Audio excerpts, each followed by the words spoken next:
Keefy D said he told Rat James that, look, it's big money in this. Only thing Puffy want to do is pay $1 million to have both of them killed. He told me that. In less than 3 weeks, Dwayne Keith Davis will return to court, once again facing trial in connection with the decades-old murder of Tupac Shakur, a case that has refused to fade, continually giving rise to new theories, new suspects, and endless speculation. Despite being the only person ever formally charged, Davis didn't spend the past 30 years in the shadows. Instead, he spoke, often and in detail, through a memoir, televised interviews, and extensive proffer sessions with investigators. He crafted a narrative that placed himself at the scene of the crime while consistently shifting the spotlight toward a far more powerful figure.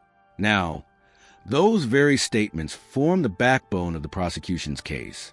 Every word he once offered voluntarily has become a potential weapon against him.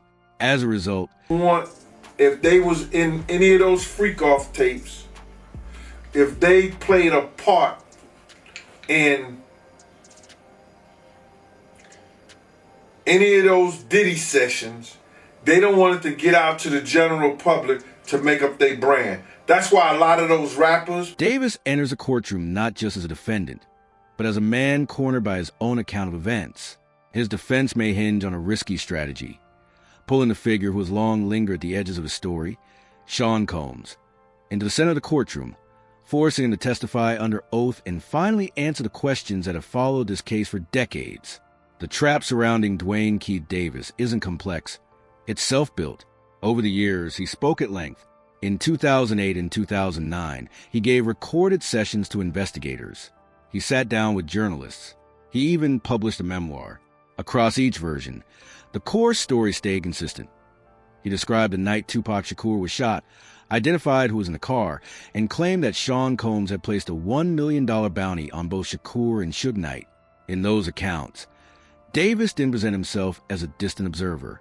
He cast himself as a key figure, someone directly involved, even directing events from the ground.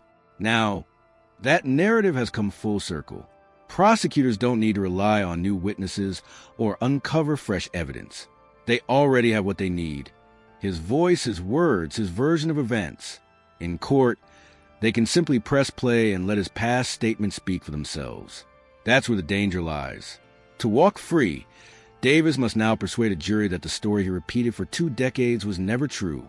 His legal team appears ready to take that route, suggesting claims involving Combs were inflated, more performance than fact, driven by attention, book sales, and media exposure.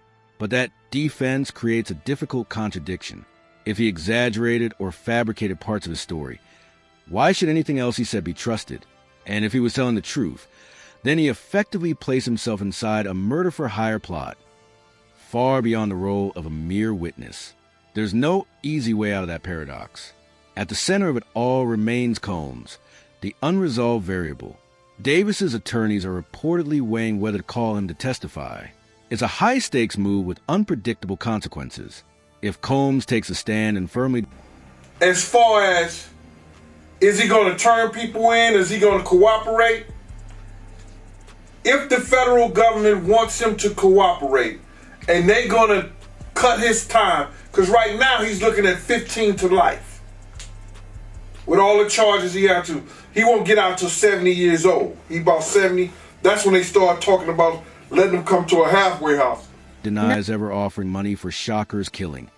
It strengthens the argument that Davis invented the story. But if he declines to testify or offers statements that clash with the past allegations, the uncertainty deepens. Either way, Combs becomes the pivot point of the entire case. And with him already serving time on unrelated convictions, he is within reach, held in federal custody, facing his own decision about whether staying silent or speaking out serves him best. None of this places Sean Combs under formal accusation in connection to the killing of Tupac Shakur. Authorities in Las Vegas have been consistent. He is not listed as a suspect, and no official filings tie his name to the crime. But a courtroom doesn't require charges to demand answers. For Dwayne Keith Davis, the strategy is becoming clear. His defense can argue that the only person capable of confirming or completely dismantling the long-circulating claims is the man those claims revolve around. That reasoning alone could justify a subpoena. And once someone takes a stand in a homicide trial, the questions stop being vague.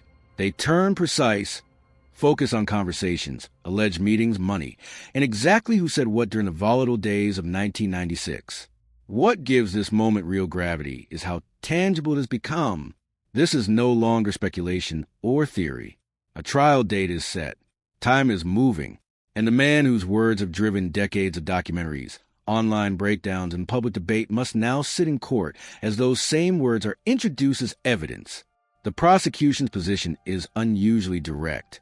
They don't need to chase new leads or rely on fresh testimony. They already possess something more powerful: Davis's own recorded voice and written accounts describing the shooting, identifying people involved, and outlining who he claims gave the order. That kind of 3 law firms on retainer.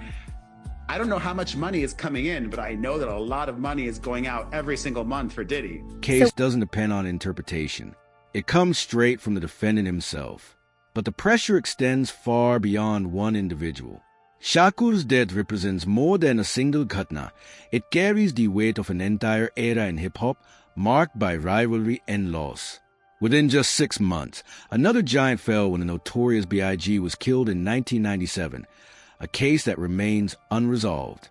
The threads go back even further, to the 1994 shooting at Quad Studios, where Shakur survived multiple gunshots and later pointed suspicion toward figures connected to Combs. Over time, these events, names, and narratives have woven together into something almost inseparable. Untangling that web has always seemed out of reach.